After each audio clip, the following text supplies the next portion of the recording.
Здравствуйте! В эфире информационный выпуск «Амши Пшара». Я и мои коллеги расскажем вам о главных событиях дня и не только. Сегодня в программе. В день борьбы с сахарным диабетом в Абхазии проводятся акции, направленные на выявление людей, имеющих это заболевание. Школьники из Абхазии примут участие в новом сезоне главной телевизионной интеллектуальной олимпиады России. В Центральном выставочном зале открылась большая персональная выставка абхазского художника-живописца Бориса Ашуба.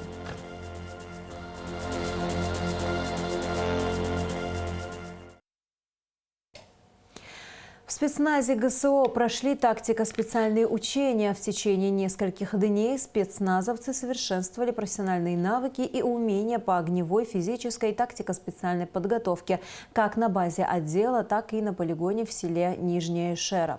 За время учений спецназ службы госохраны отработал несколько задач, в том числе задержание вооруженных злоумышленников, оказавших активное сопротивление и пытавшихся скрыться на автомобиле, обезвреживание условных преступников, скрывавшихся в высотном здании. Чтобы покрыть необходимый в этом году дефицит электроэнергии, необходимо порядка 900 миллионов рублей. Об этом заявила вице-премьер-министр экономики Кристина Озган на комитетском заседании в Народном собрании. Кристина Озган напомнила, что дефицит в республике формируется ежегодно, и поставки электроэнергии из Российской Федерации были начаты еще в 2016 году. С 2020 по 2023 год включительно переток осуществлялся на гуманитарной основе. Абхазия не оплачивала его за счет бюджетных средств. На встрече также затрагивалась тема тарифов на электроэнергию. По завершении заседания министр экономики прокомментировала его итоги. Действительно, для того, чтобы покрыть весь необходимый дефицит в текущем году, суммарно это может составлять порядка 900 миллионов рублей, из которых 135 уже Абхазии оплачены. И сейчас мы обсуждали вопрос как раз поставки на сумму 200 миллионов рублей. Переговорный процесс с российской стороной пока не завершен. Мы ведем переговоры о том, какая сумма в итоге необходима будет для покрытия дефицита уже в декабре, будет известно чуть позже. Что касается тарифа, сразу хочу сказать, что в СМИ появилась некорректная информация. Речь о повышении тарифа трехкратном не шла. Речь шла буквально о следующем. Значит, как раз когда правительство принимало решение о повышении тарифов, значит, речь шла о том, чтобы минимизировать нагрузку на потребителей, в данном случае в особенности наших граждан. Мы пошли на поэтапное увеличение тарифа с рассрочкой на 5 лет.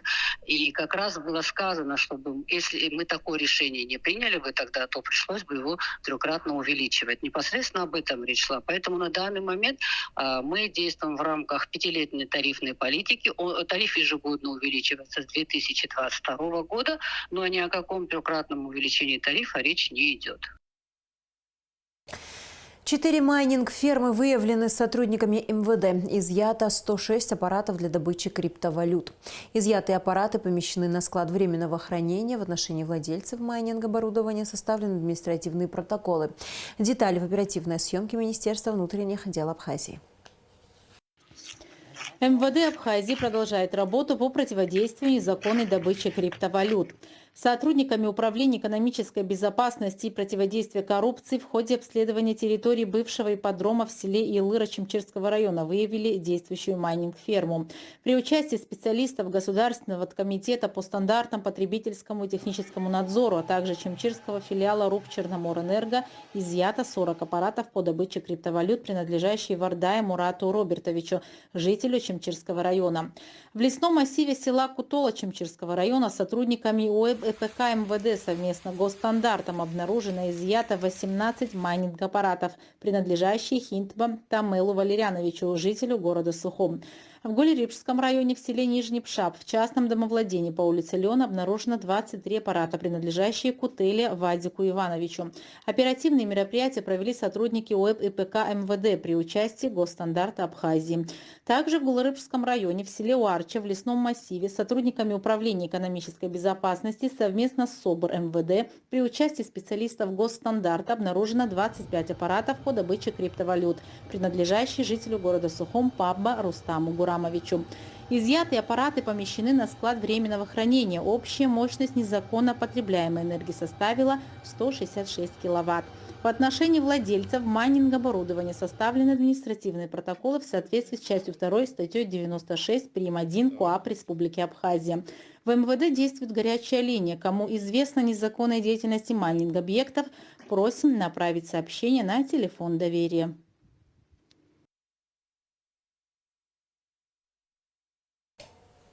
С конца сентября по сегодняшний день из Абхазии экспортировано 2844 тонны мандаринов, что на 1500 тонн больше по сравнению с аналогичным периодом прошлого года. Об этом сообщает Апснопресс со ссылкой на Государственный таможенный комитет.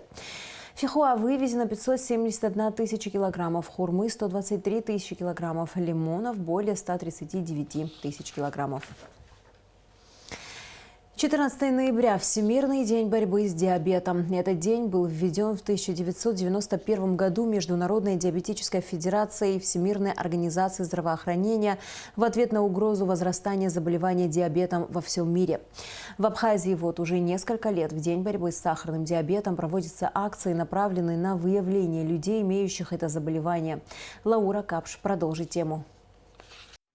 Диабет не приговор, это образ жизни. Если взяться за болезнь в самом начале диагностики, с современными препаратами при правильном питании можно прожить долго и сохранить при этом качество жизни. Сахарный диабет относится к заболеваниям эндокринной системы, при котором затрагиваются абсолютно все системы органов человеческого тела. Степень вовлечения зависит от сложности протекания болезни, проводимых мер и терапии. Ранние признаки диабета могут оставаться незамеченными в течение долгого времени. Чаще всего люди приходят к врачу уже с тяжелым запущенным процессом, который намного сложнее корректировать. 14 ноября – Всемирный день борьбы с сахарным диабетом. В этот день, как и во всем мире, в нашей стране проводится акция «День открытых дверей», чтобы любой желающий мог оценить риски развития у него сахарного диабета. С утра в республиканской больнице в поликлиническом отделении был развернут пункт сдачи анализа на сахар. Здесь можно было бесплатно проверить уровень сахара в крови.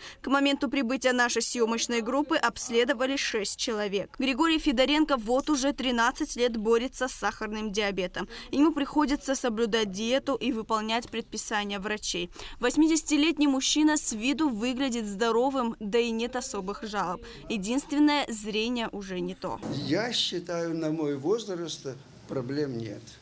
Ну, вот это держать только в норме сахар, и все. Стараюсь не есть жирного, не есть молочного, сытного такого. А так я ем кисленькое, и мандарины, и хурму, и когда сильно хочется селедки, я и хвост селедки съем, потому что... Как вы считаете, насколько необходимо проводить такую акцию бесплатную? Вы знаете, я вам, наверное, побольше, почаще, может, много таких людей. После сдачи анализа на сахар больной может на месте же получить бесплатную консультацию эндокринолога. Также в этом году консультацию проводят невролог и кардиолог. Это новшество.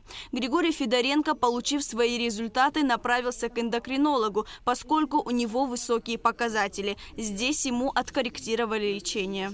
Скажите, пожалуйста, какой уровень глюкозы крови у вас выявили? 9,1. Вы сегодня кушали? Нет, или натощак измерили? натощак, да. Раньше измеряли когда-нибудь глюкозу крови? Я 13 лет с диабетом. А, у вас диабет выставлен? Я с диабетом уже 13 А что лет. принимаете? Какие препараты? Помните название? Я украинские помню принимал. Но я в основном... На данный момент, вот что вы принимаете? Тысячники. Глюкофаж? Да, ну что-то. 1000? Да. Один раз в день? Утром и вечером. Утром и вечером. А еще что-то принимаете? Да и 30 грамм тоже. Диабетон, наверное? Ну, наверное. Благотворительная акция «Сахар в норме» проводит диабетическое общество Абхазии в партнерстве с Министерством здравоохранения республики при финансовой поддержке благотворительного фонда социально-культурных инициатив. Следует отметить, что акция была начата еще 6 ноября. За это время волонтеры посетили более 30 сел и обследовали 1550 человек. Цель данной акции для того, чтобы наши люди знали, что такое сахарный диабет, как с ним бороться.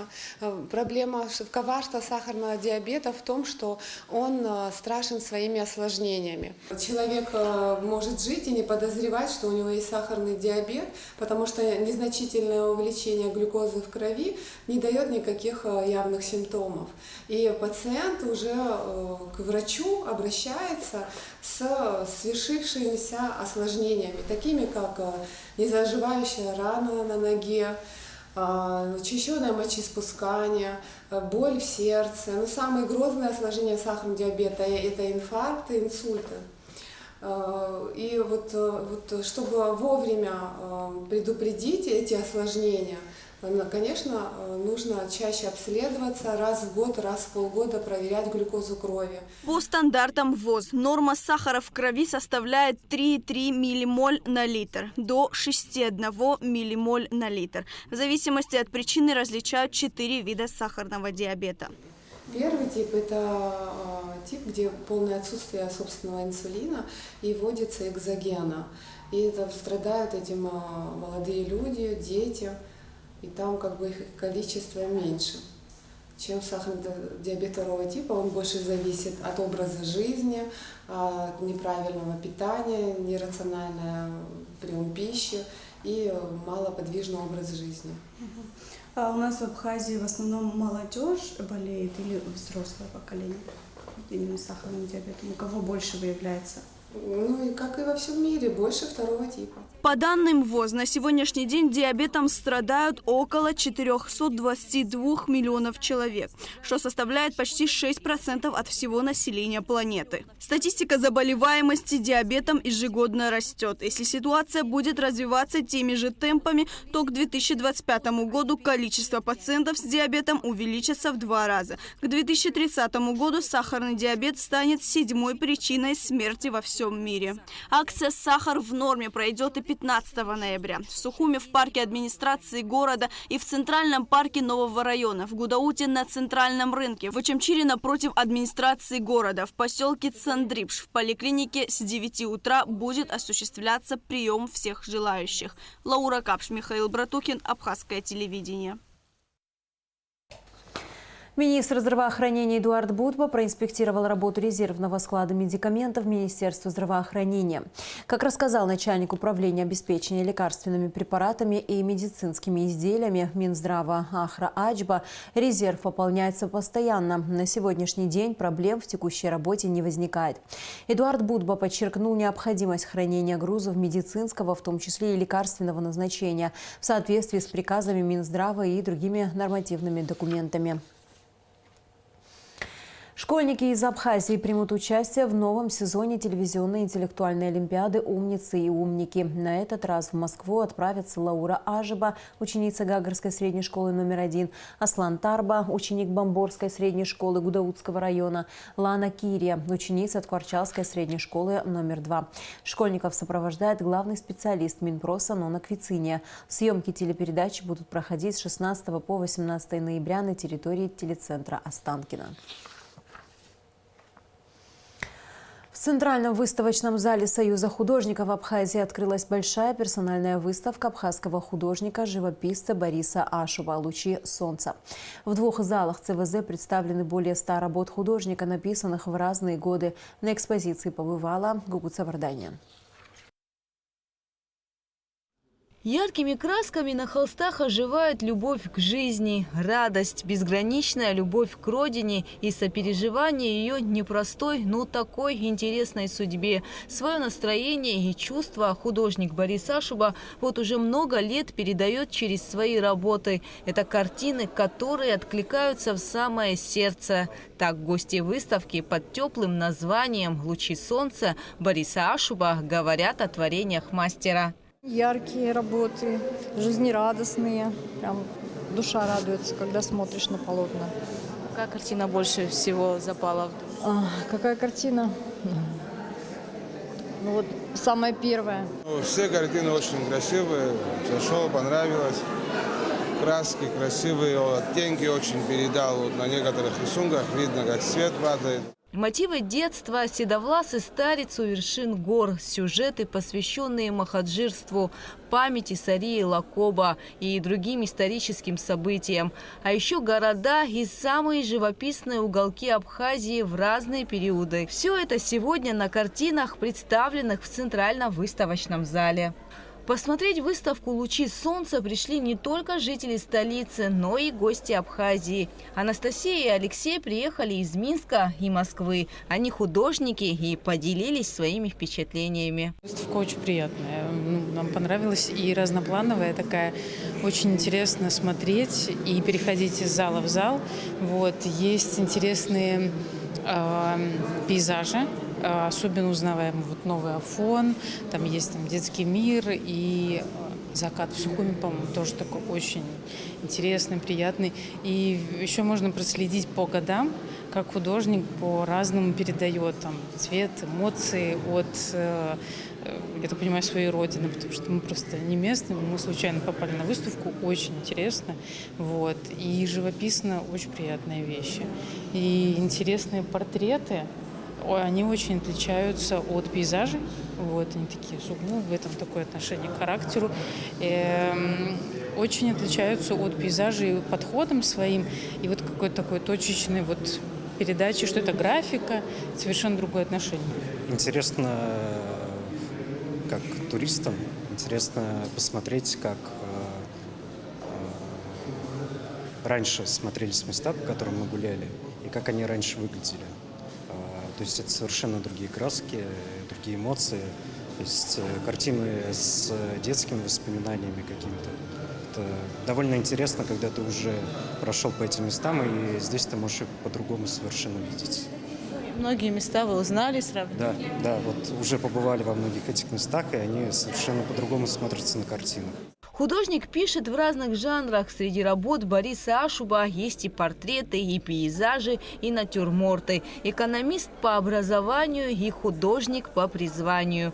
Его картины хранятся в частных собраниях Абхазии, России, Испании, Турции.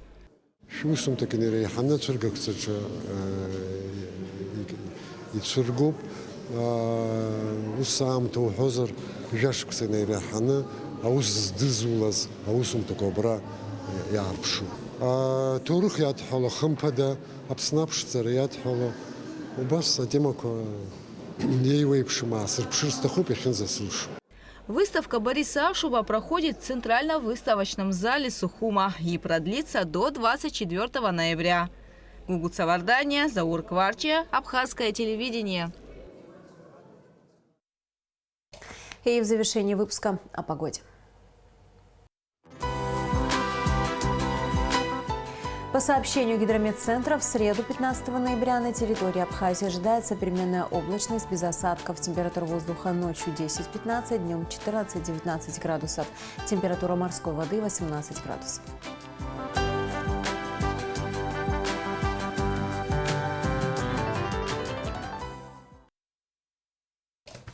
На этом наш выпуск завершен. До скорых встреч в эфире.